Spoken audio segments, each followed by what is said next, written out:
Welcome, everybody. We're excited to get going today. We're going to be talking about stop pitching, start solving. Help customers discover what they want. Now, we've got a special guest, and I'm going to introduce him in just a minute. But as we allow a couple of other people to trickle on in, wanted to play a short clip for you, and then we will start with our main event.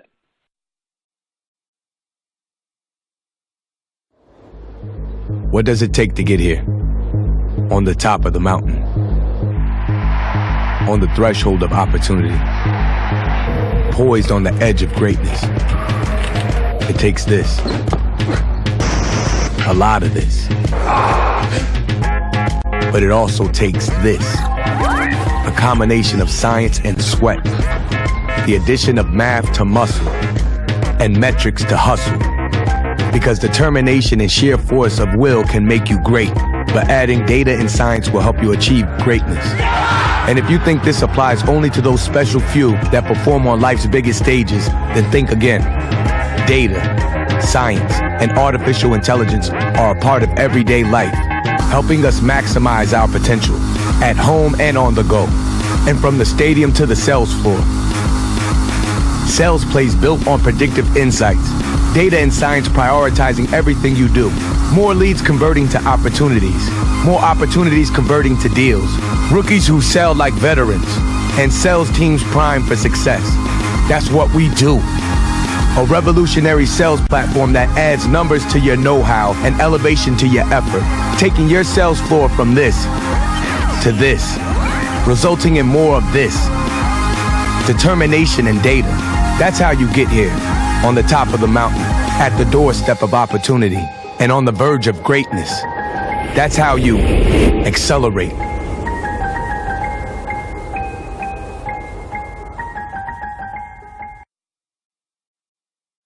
All right, so if you want to catch more of that video, feel free to contact us. Wanted to just do a quick plug right here on our Sales Acceleration podcast. We talk about real problems, real solutions, all about sales, sales operations, and marketing. Episodes Monday and Thursday. Would love for you to check it out. I think it's going to be fantastic. Now, do want to make sure we get a couple housekeeping items nailed down. Before we do that, we will make sure we get this slide deck out to you. It is recorded. You can join us on #InsideSales webinar. But I want to make sure we introduce and give a proper introduction to our guest here, Tim. Tim, how the heck are you? Doing well, Gabe. Thanks for asking. Well, Tim, we're excited to have you on, and I think I wanted to take a minute and make sure the audience understood the rich background you bring. So before I turn it over to you, I'm going to just do a brief overview for everybody. So, Tim, you guys brings an immense amount of sales experience. He's got 25 years of successful sales experience. He's been recognized as the #1 producer in a 10,000-person sales organization. He's led a software startup to a successful IPO. He's directed a $50 million sales organization for a 500-person company. So some of the ideas you're going to hear have already helped thousands of business professionals create more success in the challenging sales world that we all know we have. So, Tim, we're really excited for you to join, and I want to turn it over, but I do want to make sure everybody knows how to use this Q&A box, because as Tim and I were talking, we want to make this as interactive as possible. So go real quick down to your Q&A, click on that, and type in your name and where you're from. I want you to get used to using that Q&A box as Tim goes on, because I may rudely interrupt Tim once or twice, but we want to make sure we get your questions answered and we also get some of Tim's great content out. So, Tim, I'm going to be watching some of these names come in. We've got Sue Klaus, Sarah from Return Path, Brent, Lindsay from Institute, Steve Wallace, fantastic. So, well, we got a lot of people coming, Denver, Indianapolis. Oh, I think we're good to go. So, Tim, with that, good introduction. They got the Q&A. Over to you. Thank you so much. Well, hello, everybody, and welcome to today's program. So I really want to start today by asking a simple question. And the question is why? Why in the world do companies all over the world spend millions and millions of dollars teaching their salespeople what to say, but they spend little or nothing teaching their salespeople what to ask. Now, experience tells me that the questions you ask and how you ask them are going to increase your success faster than anything else you're ever going to say. Now, I'm sure you probably already have a number of questions that you ask customers during a sales conversation. Maybe you'll recognize a few of these. Do you have a budget? Who besides yourself is involved in the decision-making process? How soon are you looking to make a change? And then my all-time favorite, not what keeps you up at night. Now listen, guys and gals, asking these questions may help you as a salesperson, but customers hear these exact same questions all the time. Here's the deal. You can usually tell when you get caught in a slump of asking mind-numbing questions, because more often than not, the conversation ends with the customer saying something like, hey, why don't you just leave me some information and I'll get back to you. So here's what we're going to do today. I have put together 4 principles that I want to share with you guys today. You know, after 3 decades of working with top performers, patterns of success begin to emerge. And so in our limited time today, I want to share with you 4 timeless, tested principles on what it takes to stop pitching and start solving. So to get started, principle number 1, we all know it. We've all been there. We've all done that. Prescription before diagnosis is malpractice. So what exactly does this look like? Well, follow along, and maybe you'll know of someone who might suffer from this disease. Their conversations start like this. Hey, you know, I'd like some time on your calendar to talk about myself, my company, and all of our incredible products and services. I don't think so. How about this second example? Even though you get piles and piles of unsolicited email every day, I wanted to call to see if you read the stuff I sent you. Or my third and maybe most favorite example, hey, let me tell you what, I am eager to tell you about how wonderful our existing clients think we are, and we may not even discuss what you're really interested in. Chances are good that I'm going to talk for a long time, so get ready to be bored out of your mind. So oftentimes, people will chuckle, but it's a chuckle of familiarity. So why in the world do we do this? Well, it's pretty simple. We understand our stuff. This is a huge temptation that I still suffer from today. I would rather it's much easier for me to talk about me and my stuff than it is for me to ask about you. So that makes this a very comfortable, easy thing to do. Pitching prematurely is an easy thing for us to do. The third bullet, though, kind of makes me sad is I've got clients who say, hey, Tim, we're good. We no longer need your sales training services. And I'm like, that's fantastic. If you've outgrown the need for my sales training services, then I've done my job. But the question I always ask is I say, hey, would you do me a favor and just send me a sample of the curriculum that you're using today? And ladies and gentlemen, I got to be honest with you. When customers today send me a sample of their curriculum, it's really not sales training. It's product training. Now, here's the challenge. If all you teach people is about product, then what are your people going to talk about? They're going to talk about product. So it's really not sales training, it's product training. And trust me, you need to have product training. I am not suggesting you don't need product training, but hear me out on this one. What you sell is critical to your success. How you sell it is vital. So it ain't the what, it's the how. But ultimately, the reason people pitch prematurely is because you haven't prepared for anything else.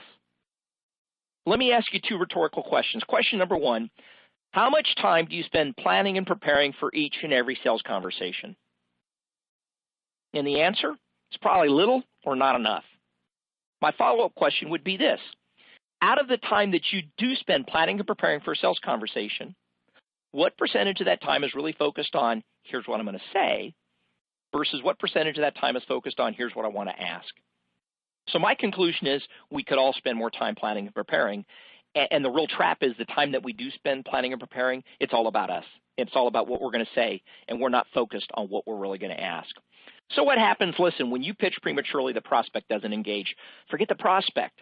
Let's just go to Life 101. Let's go to a social situation. People in general don't like to be around someone who just talks all the time, who just talks too much, and who talks about themselves. People are not going to engage with you. What else is going to happen? Well, you're going to have to generically position what you do. The third thing that happens is there's this real premature focus on the obvious, right? You focus on the obvious, which is not always where the real concerns are. You know, a few years ago, I was looking for a new website. And a lot of folks out there tried to sell me a new website. But ultimately, my real concern was I just want to be able to reach more customers.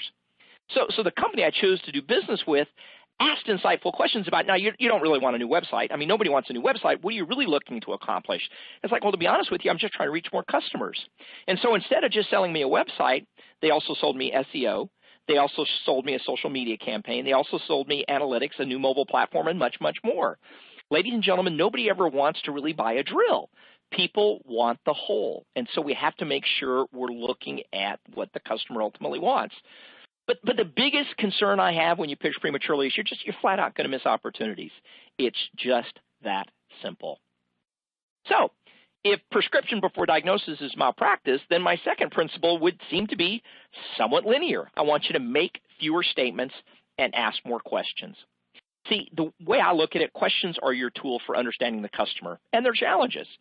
And when you ask smart questions, it really kind of puts you in the role of an advisor. You know, it's unfortunate that so many reps today think they demonstrate their competence and their expertise by what they say, what they tell customers. The top performers truly understand you don't demonstrate your expertise through what you say. You demonstrate your expertise through what you ask. Ultimately, in my world, job number one is you want to help your customer completely understand their problem. I mean, that's why they're talking to you in the first place. If they completely understood their problem, they would just hit the buy now button. And here's the deal. They need this help because they don't really understand their problem. And if you're not asking the right questions, then you're not going to help them understand their problem. And then that means you don't understand their problem. And eventually, that just leads to price squeeze. Here's a fun fact for you. Where I come from, more sales are lost by asking stupid questions than by asking for too high of a price. So what are the obstacles? Sometimes I work with senior reps, reps that have been doing this for 20, 25, 30 years, and they go, gee, Tim, I don't want to ask all these questions because I'm going to look uncertain. Look, I'm not advocating that you look stupid, but there's no way you can possibly know it all. When I deal with a sales rep that has all the answers, I eventually start becoming very nervous because there's just way too much content out there. There's way too many applications. There's way too many questions that just not everybody has the answers to. So it's okay to look uncertain. The second concern is, well, gee, if I'm asking all these questions, I'm going to run out of time. I don't think you will. Look, at the end of the day, when a customer says, hey, Walker, we got 10 minutes, why don't you just pitch me on what you do? I can be like, look, here's the deal. You've given me 10 minutes, and I can give you 10 minutes of generic spew on what I do. But I'm not thinking that's going to be very meaningful. I don't think that's going to be very insightful, and I don't think you're going to find it valuable. But since you've only given me 10 minutes, if you give me like 5 minutes to probe a little bit, and then the second half of my time, that second 5 minutes, then I'll share some insights that I think will be more applicable based on what I discover. So your decision, 10 minutes of generic spew, or would it be okay if I asked a few intelligent questions first? And I'll tell you what, more often than not, your customer is going to want you to ask some questions. And the customers that just want generic spew probably aren't going to make to be very good customers. The third obstacle to asking really great questions is some reps feel that asking isn't selling. And I can't really argue with you because ultimately, if you're going to sell, you must tell. But personally, I don't like being sold to.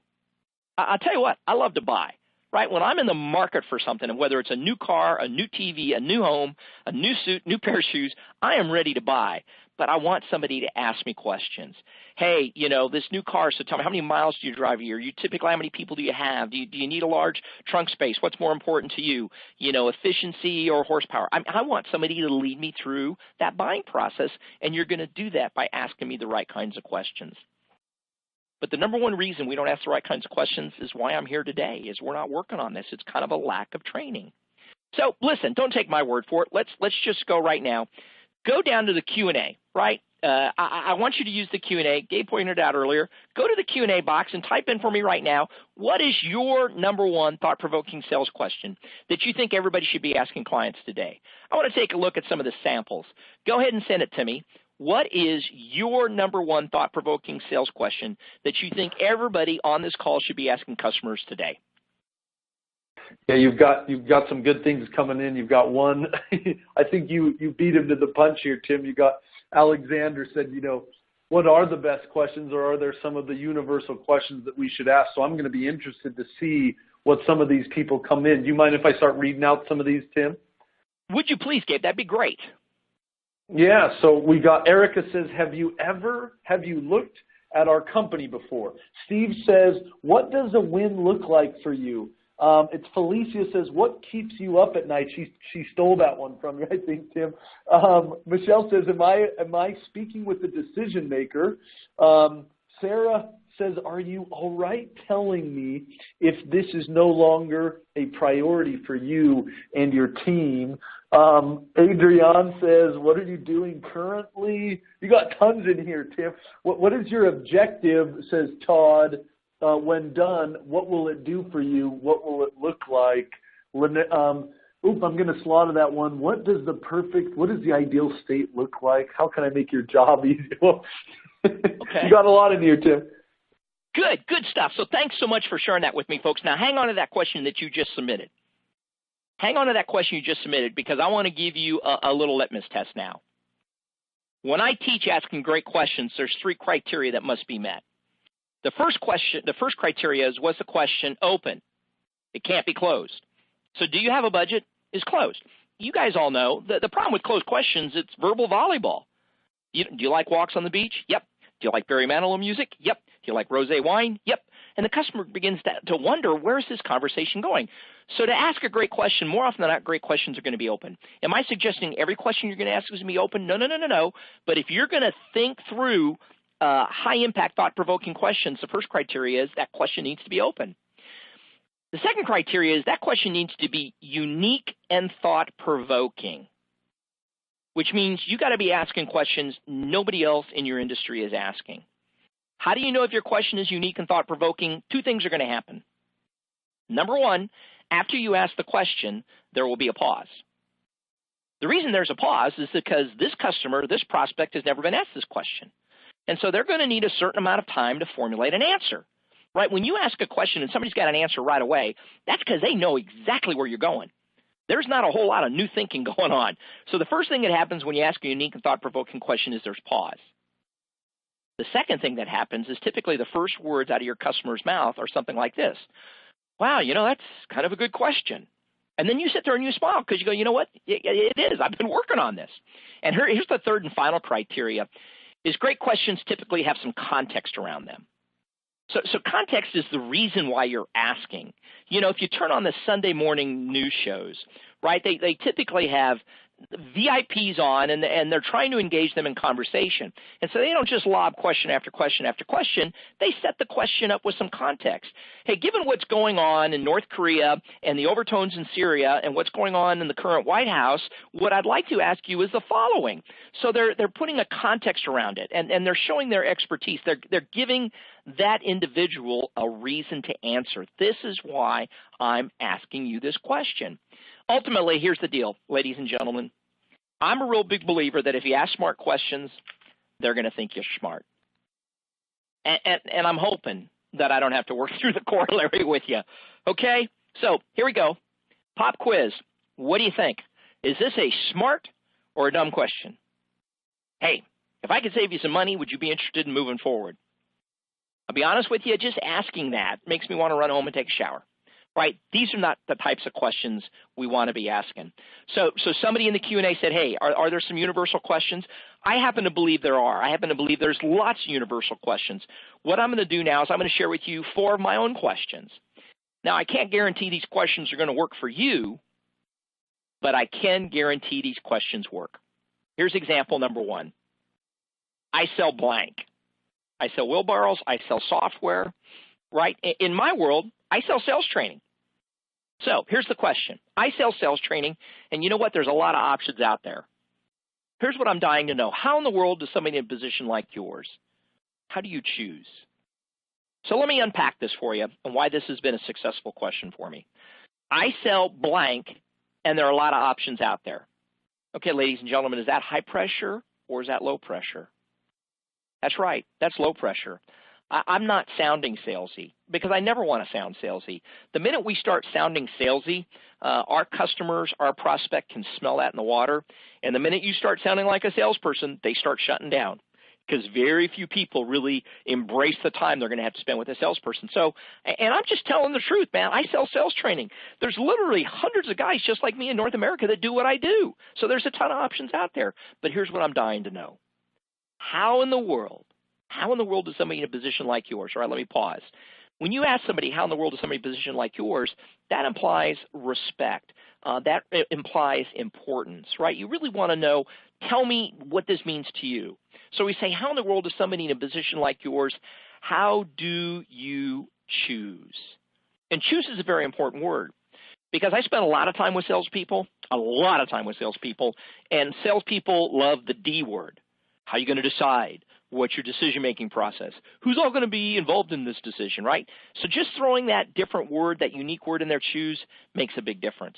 So I sell blank. There's a ton of options out there. Here's what I'm dying to know. How in the world is somebody in a position like yours? How do you choose? Example number 2. You know what? There's always risk and uncertainties with changes like this. Help me understand. Why wouldn't you just leave things as they are? But wait, many of you are crying, gee, Tim, that sounds to me like you're trying to undo the deal. Well, listen, if you feel like you have the power to undo the deal, then the law of physics would tell me that you also have the power to do the deal, and neither of those are true statements, right? Sometimes we hear what we want to hear, and we don't really hear the truth. And I think sales reps that are at the top of their game are willing to tug on the deal from time to time. If the customer really wants it, they won't let you have it. But if you tug on it and it comes loose, then it's probably not a real high probability deal. So there's always risk and uncertainty. So again, in my world, Tim, we got a couple questions coming in. You mind if I interrupt real quick? Please, glad to hear it.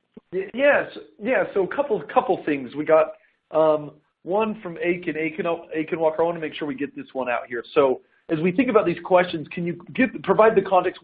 When should I utilize some of these kind of powerhouse questions that you're bringing to the audience right now? Is this just as soon as I start my discovery? Where do I typically find this in the sales process? So that's a really good question, and I don't want to be flippant, but I think asking great questions happens early and often. So when I ask really great questions like the previous one, I sell sales training, you know what, there's a ton of options out there. How in the world does somebody in a position like yours choose? That is going to be a question I'm going to ask early on in the sales process. The question you have in front of you right now, golly, there's always risk and uncertainties. There's a lot of expense with changes like this. Why not just leave things as they are? This is a great question that would be used towards the end of the selling cycle.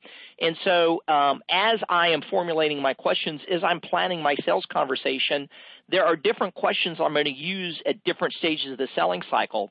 But literally, I want to be asking intelligent, well-thought-out, thought-provoking questions early and often. It's the only way I'm really going to truly understand what's going on in my customer's mind. So we got one more. Love it, Tim. We got one more. Megan is saying, sometimes I feel like I ask too generic of questions. How do I get questions? She brought it up you mentioned earlier, getting stuff that is different, unique, that other sales reps aren't going to ask. How do I get to questions that really are about my industry or highlight pains that real leaders are facing? Any recipe to do that successfully? I don't know that there's a recipe, Megan, but there's a ton of resources out there. So just off the top of my head, number one, good for you for attending today's program. This is a stepping stone.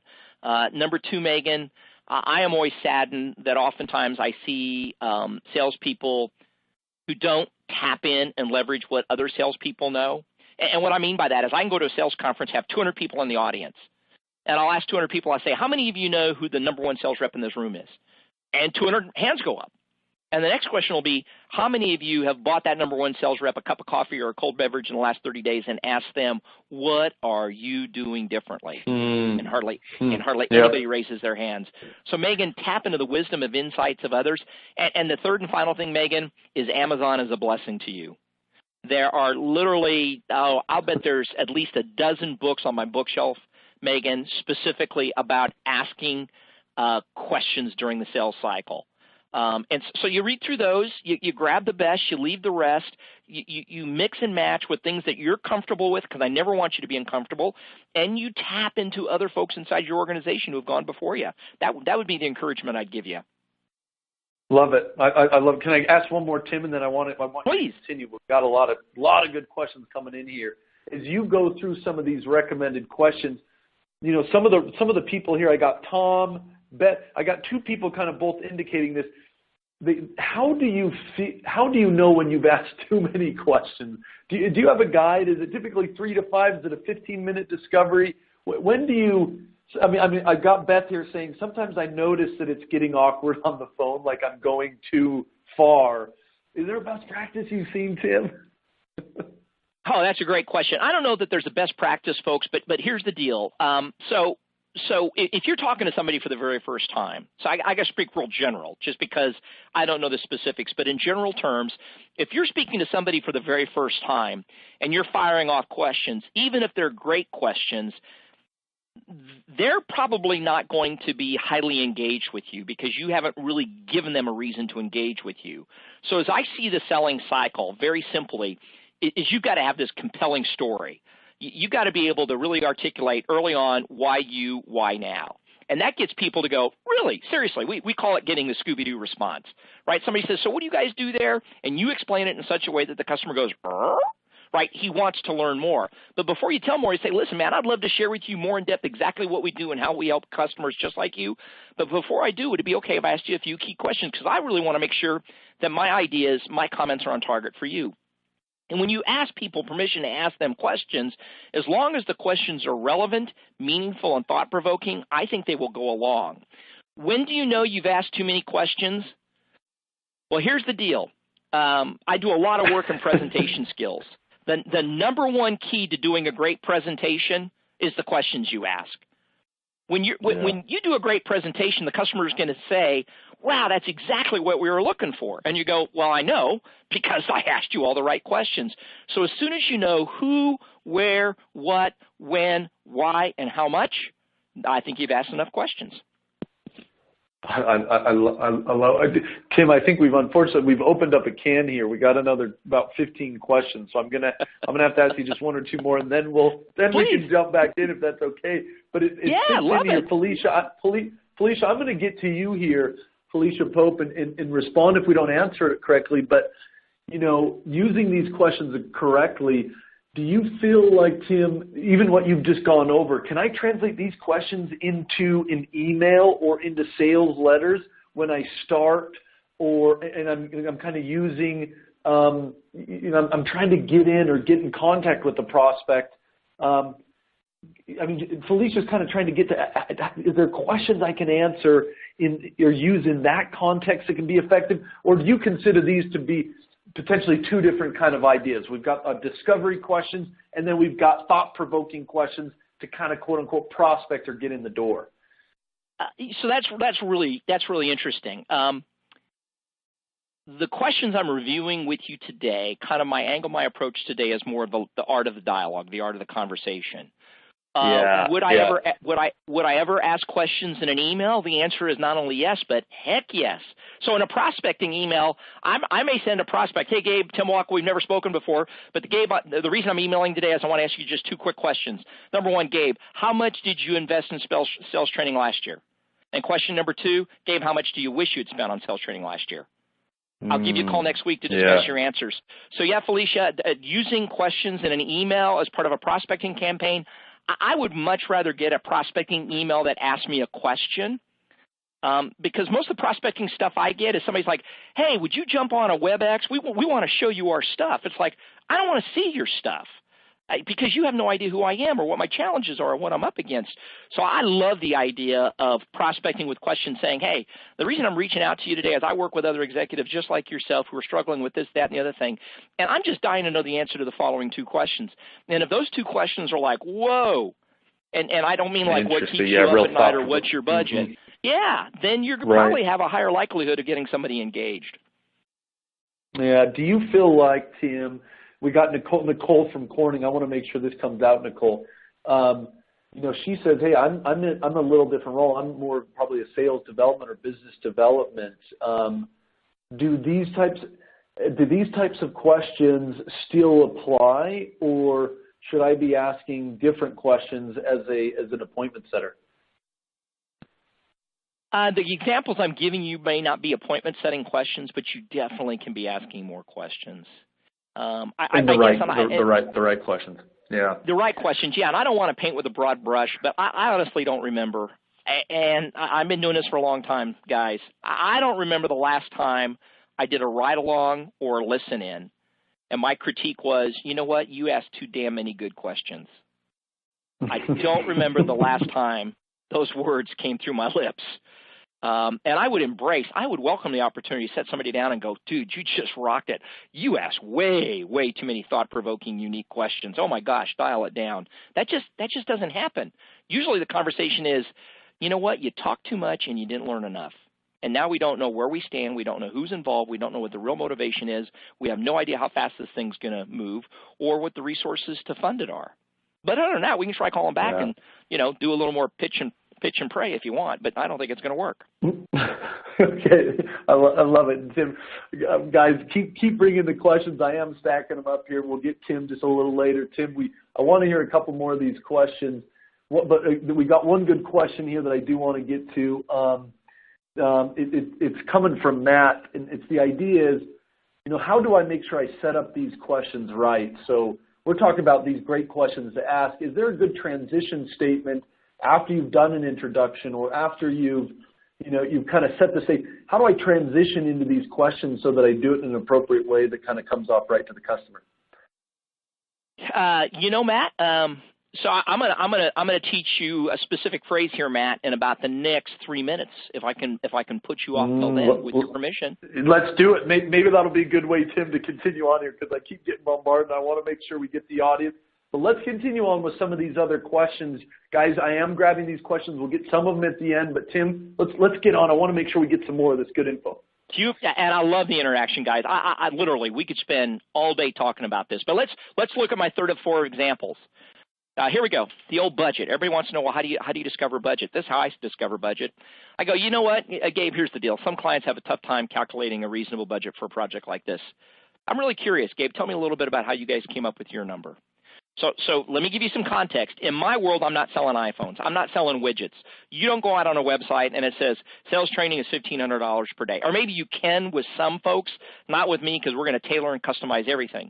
So when prospects approach me, they don't really know, are we spending $500, $5,000, $50,000? I mean, they don't really know. And so my context is, gee, Mr. Customer, oftentimes clients have a tough time calculating a reasonable budget for a project like that. This is the context. They're going, okay, good, because we're really struggling. But then I go on to say, hey, tell me a little bit about how you guys came up with your number. So when I say, hey, tell me a little bit about how you came up with your number, here's what typically happens. They tell me about how they came up with the number. They tell me about who was involved in coming up with the number. And quite frankly, more often than not, they volunteer the number. And you guys know as well as I do that if you lead with, what's your number? They're going to go, no, we're not going there, Sparky. So this is about putting the context out there. Hey, why am I asking about your budget? Because it's difficult to come up with a reasonable budget. So just tell me a little bit about how you guys came up with your number. And then my fourth and final example, and I really love this question, man, at the end of the day, what's going to be the biggest difference between the one rep, the one firm, the one organization that's going to win your business and the three others that come in second place? Talk about putting the ultimate squeeze on, look, what is this ultimately going to boil down to you? And again, I find this to be a great question because customers are like, man, I don't know, that's really a good question. If it's going to boil down to one thing and one thing only, I guess it's going to be blank. And then be prepared, right? Because if the blank is price, well, then how are you going to respond to that? If the blank is availability, how are you going to respond to that? If the blank is the latest technology, how are you going to respond to that? Ultimately, folks, this is my heart. Why should you ask questions? Look, all of you have either have teenagers or at one point in time you were a teenager. And here's the deal. Teenagers especially are far more likely to buy into ideas they discover for themselves rather than the ones you tell them. So you can tell me what to do all day long. I probably am not going to follow your advice. I'm going to listen to that little voice inside my head. So instead of telling me what to do, the best way to convince me what to do is to ask me questions that gets me to see things differently. Ultimately, my encouragement for all of you is to be more curious. Here's the deal, right? I went through 4 examples from my own library. And some of you may be saying, nah, you know what, Tim, I'll be honest with you, none of those 4 are really going to work. So if the first 4 I didn't work, I'd pick one of these then. And if none of those work for you, then I'll tell you what, pick one of these. And if you don't like any of those, well, then pick one of these. And if you don't like one of those, then pick one of these. Here's my point. If you don't plan and prepare your questions in advance, you're going into a gunfight with a stick. And that means you're going to get hurt. So spend some time planning and preparing your questions. And please keep in mind that assumption is the mother of all mistakes. So let me tell you a story and get you engaged again. So my wife and I got 2 great kids. We've got a son, Nick, that's an engineer down in Houston, and our daughter, Maggie, teaches school over in Fort Worth. Well, listen, when Maggie was a little girl, she idolized the TV character Barney. So growing up, her mother and I decorated her room in a Barney theme. So here's what I want you to do. I want you to go down to the Q&A box and put a word in there that tells me what word would you use to describe that room. Well, my little girl Maggie was small. She idolized the TV character Barney. Her mom and I decided to decorate her room in a Barney theme. Just hit one word and tell me, how would you describe that room? So it looks like Maureen says, purple. Some of you are thinking dinosaur. Okay, dreadful. Okay, thank you very much, Gerald. I see where you're coming from. Okay, but here's the point. You see what you guys did? The slide says assumption is the mother of all mistakes, and I told you a story about our son and our daughter, and when our daughter was little, she idolized the TV character Barney. All I told you was TV character Barney and asked you to describe the room, and all of you are like, get it, it's dreadful, it's purple, it's a dinosaur. Are there not other TV character Barneys? Now I get it that if my daughter's sleeping on Barney 5 sheets, you'd think she was a freak, and you would be right. Here's the reason I tell that story. Forget Barney. These words are used in sales conversations each and every day, and they have absolute zero meaning. Somebody says it's been approved. Do you really know what that means? Somebody says, send me a proposal. We're like, okay, great, let's send a proposal. Although it takes time, energy, effort, and money to put together a proposal. Nobody, or rare is the person that says, gee, you'd like a proposal. Well, let me ask you a question. What are you looking for in a proposal? Have you got examples of other proposals you received that have made your decision-making process easier? Exactly what are the elements you're looking for, right? Client says, send me a proposal, and we immediately go to our work. We go to our paper, right? We're going to force our thinking, our ways of doing business on them. Somebody says, this is urgent. What does that mean? So I want you to be more curious, and I want you to make sure that you're not making assumptions. So we had the question a little bit earlier on. I think it might have been Matt that said, how do I transition? So here's something we've been teaching sales reps for a long time, Matt. It's, early on in the conversation. You know what, Matt? We do business with a lot of companies, and we're really proud of our work. But that doesn't mean we're going to be right for you. Okay, high pressure or low pressure? It's low pressure. You see the pattern? So, Matt, I appreciate you making some time with me today, Matt. We do business with a lot of companies, and gosh, we're really proud of what we do. But Matt, that doesn't mean we're going to be right for you. So at the end of the day, I got to learn more about your exact situation before we can make sure this is even a good fit or even worth talking about. So Matt, before I launch into how great my existing customers think I am, would it be okay if I asked you just a few important questions? And my experience is you lead the conversation like this, and you're going to blow away the last rep that was just calling to check in. People are going to love you. They're going to remember you. You're going to demonstrate that you're a professional that's done this before and that you're not in it for you. You're there to help them. It's not the peddler mindset. It's a partner mindset. I'm here to help you. If I can't help you, I will disengage and move on down the road. There's 6 billion people on the planet. I think we've got something to make sense for you, but ultimately you get to decide. So principle number 2, make fewer statements, ask more questions. Principle number 3.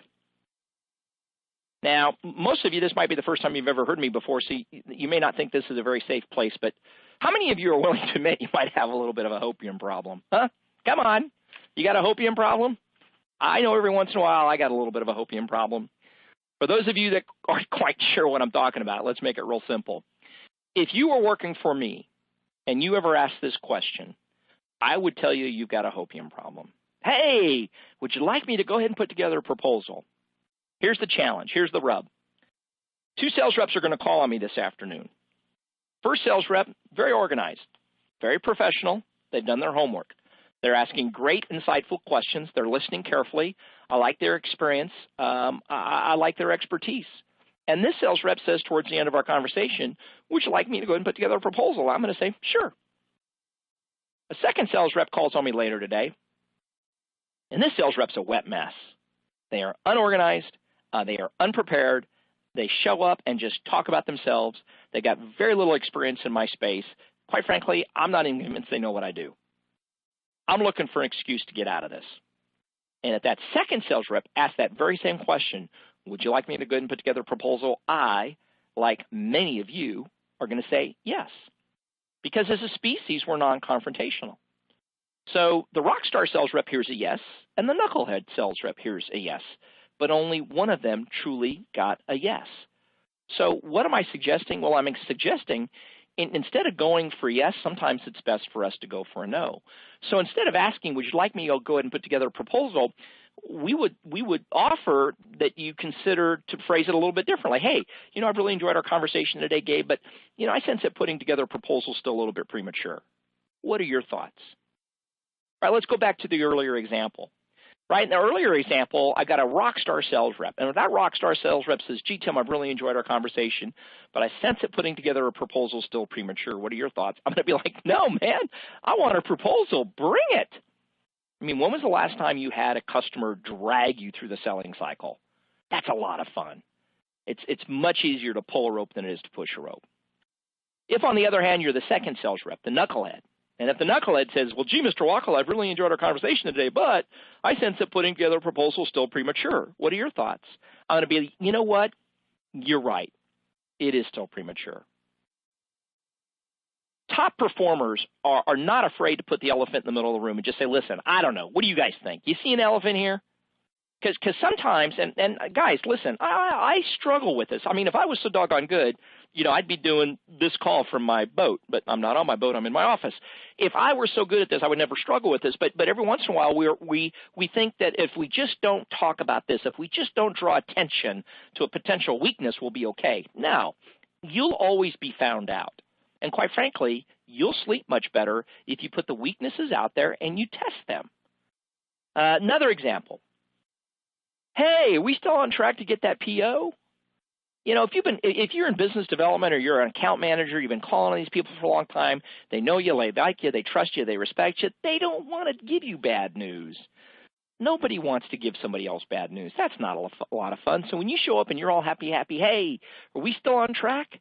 They're like, oh, man, yeah. Versus go negative, go for the no. Say, man, hey, look, I feel like we're not going to get that agreement signed this month. Can you help me understand what I should be doing differently? Look, there's only one of two ways they can respond. Either they're going to go, yeah, you're right. And it's a lot easier to say, yeah, you're right, than it is to explain to somebody that they've lost the deal. Or they're going to argue with you. They're going to go, no, seriously, you're going to get it this month. It's like, great. That's great. I'm very excited. And probably the third and simplest example, somewhere, someone, some long time ago in a galaxy far, far away, told you guys that when you call somebody, if they're not expecting your call, you ask, is this a good time to talk?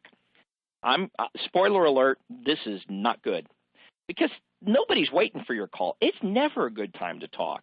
So let's just be upfront about it. When I call a customer or I call a prospect and they're not expecting my call, I always lead with, hey, man, is this a bad time to talk? And my experience is more often than not, they're going to say, yeah, I'll be honest with you, it is. And I go, great. I don't want to make this about me. I want to make this about you. So grab your calendar. Let's find a good time for you, and I'll call you back then. So don't lead with, hey, is this good? Lead with the negative. Lead with the no. Ultimately, here's the deal. If you've got a hopium habit, you're always looking for a positive response. Everything you say and do is biased by what you hope to hear. And here's where it gets tough is you're just making it really, really difficult for people to be honest with you. You're making it difficult for people to share bad news. But ultimately, you're creating a lot more work for yourself. And what do I mean by that is that if you go through your pipeline today, I'll guarantee you there's a certain percentage of opportunities in there right now that you're just hoping are going to go, and they're not. They're not. You're not being honest with yourself, and you're not being honest with your prospect. And the best thing you can do is let go of them and go focus on something that will happen. I read this in a book. I don't remember where I read it, but I love this. This phraseology of, hey, you know what, I might be wrong, but I'm getting the feeling you have concerns or see some obstacles about going forward. Tell me what you're thinking. I'd rather hear your concerns now than pretend they don't exist. Wow, is that powerful or what? Even if you think you're firing on all cylinders, why wouldn't you triple check the knot just one more time? This was interesting. I saw this on the internet the other day. A couple of behavioral scientists studied how to overcome resistance. In the study, researchers dressed as panhandlers and asked for money. When the panhandlers ended their request with, "You're free to accept or refuse," resistance was reduced and donations increased by 400%. So let people know they have an out. Let them know it's okay to say no.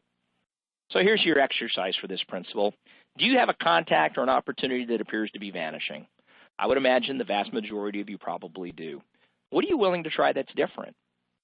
Right? Because you can't lose what you haven't won. And so maybe it's time to look at your conversations. Maybe it's time to look at your questions. And maybe it's time to just try to be more honest with them and give them the opportunity to tell you no. So I've got one more principle, and then we're going to get to whatever questions time allows. So my fourth and final principle for you guys today, this is kind of my motivational minute for you. So I work with salespeople all over the globe, and I always tell them, look, at the end of the day, your results get better, your business gets better, your sales get better, your life gets better when you get better. And ultimately what that is just a call to action that you guys have already invested an hour of your day today trying to figure out how to ask better questions. Don't let these ideas go fallow. Figure out what 2 or 3 concepts you want to move forward with and move forward with them. You know, we used to really harp on our sales team about investing in themselves. And we had something called a 30-20-10 rule where we would ask salespeople to invest an hour each day in themselves, which seems insane.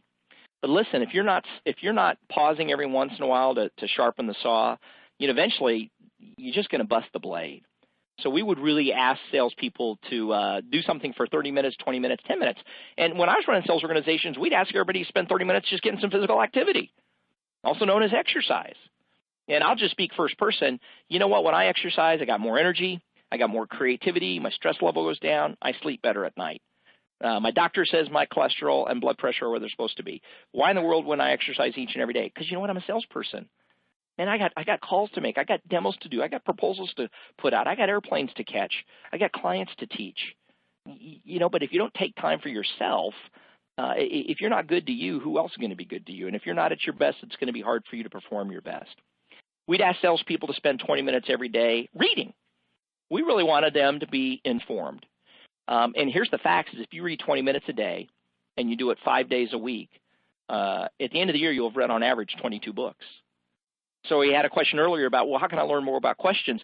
You know, if you start reading question books right now, I bet there's 22 question books out there on the internet on asking better sales questions. If you read 22 books on asking better sales questions, I'll guarantee you a year from now, you could be teaching me stuff. A year from now, you could be doing this program.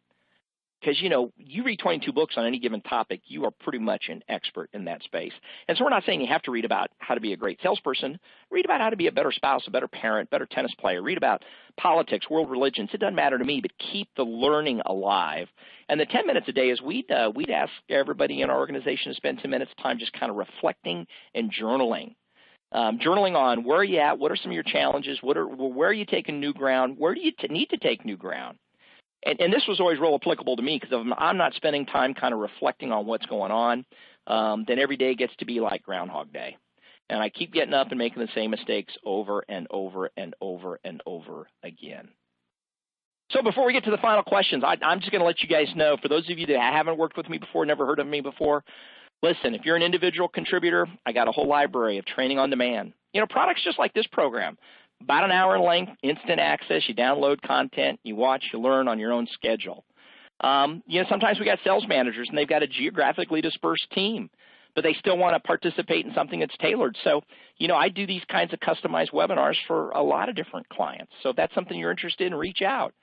And last but not least, if you're a client like one of these that gets the whole team together from time to time, you know, there's really nothing more effective than on-site training and follow-up coaching. You know, and when we do this, we've got assessments and pre-program assignments and group exercises and role plays and videotaping and a whole lot more. So guys and gals, listen, if you're serious about having the best career possible, what in the world would you start doing differently tomorrow? Gabe, what questions can I answer here? Are you sure you want to open that can again, Tim? We might be here all day. Should I just wave goodbye? No, I'm teasing. Oh my goodness, great. Yeah, a lot of questions that came in. So why don't we take just a couple minutes now and try to get to them. But as we do, I just want to make sure that, please, and I assume I speak for Tim here as well. Please do connect with us on social networks. Continue the conversation with myself and Tim. I think we'll both be offended if you don't connect with us on LinkedIn or Twitter.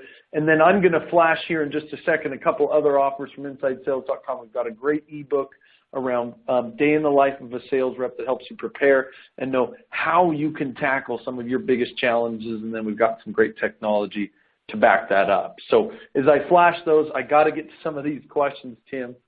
So let's go through them. And again, guys, go ahead and keep putting in the questions. I'll try to grab them as we come.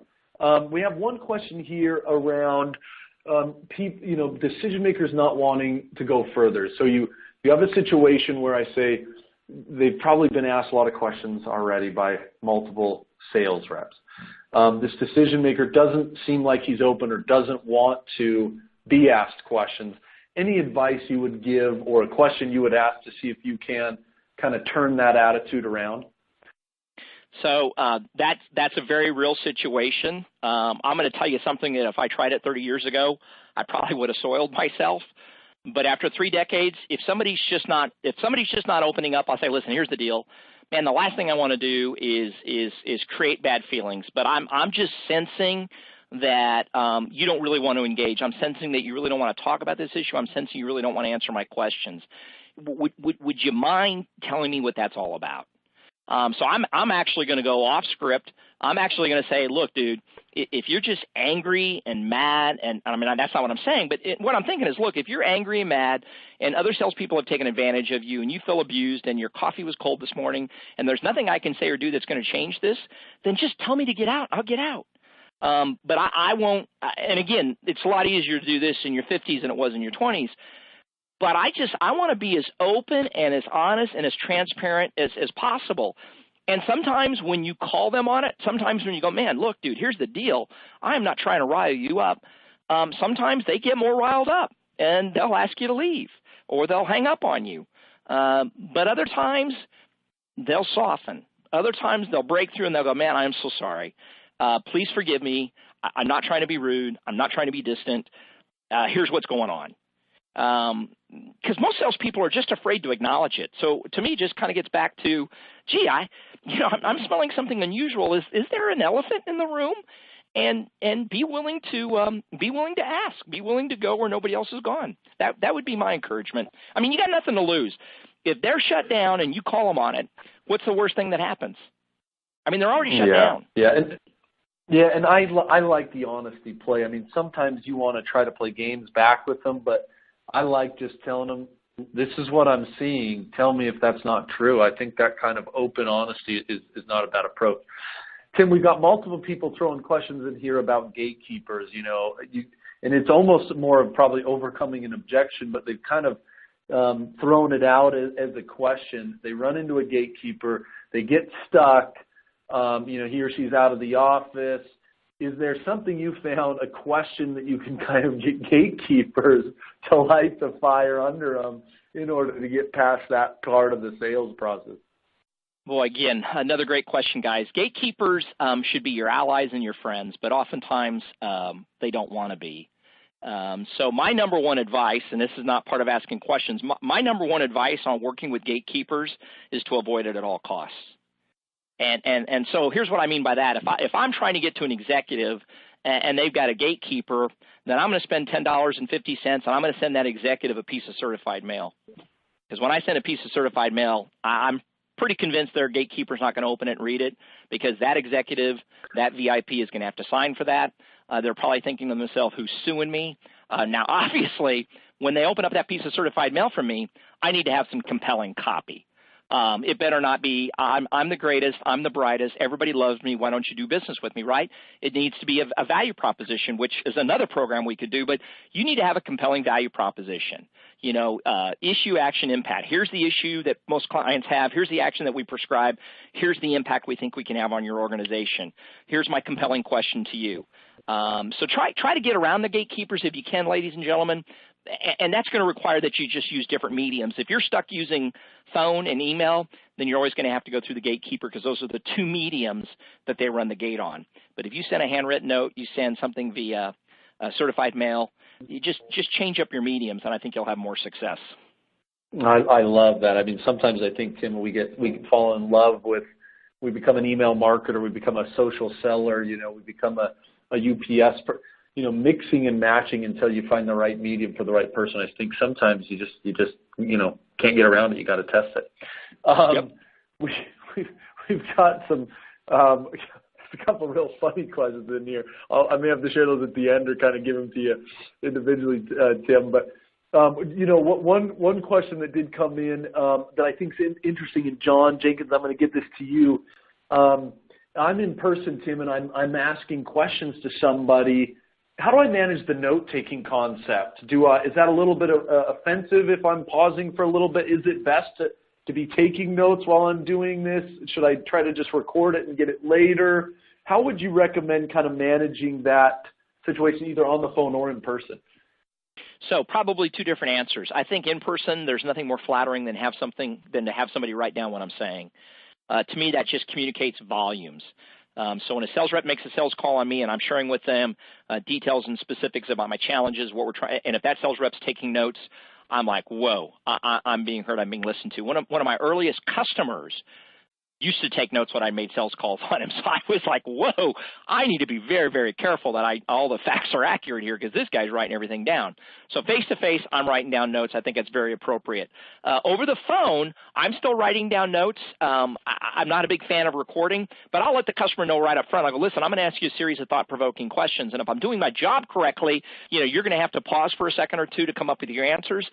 And then I'm going to have to pause for a second or two because I want to make sure I'm capturing everything. I don't want to miss anything. So if there's some silences, if there's some gaps, don't think that I'm checking my Facebook profile.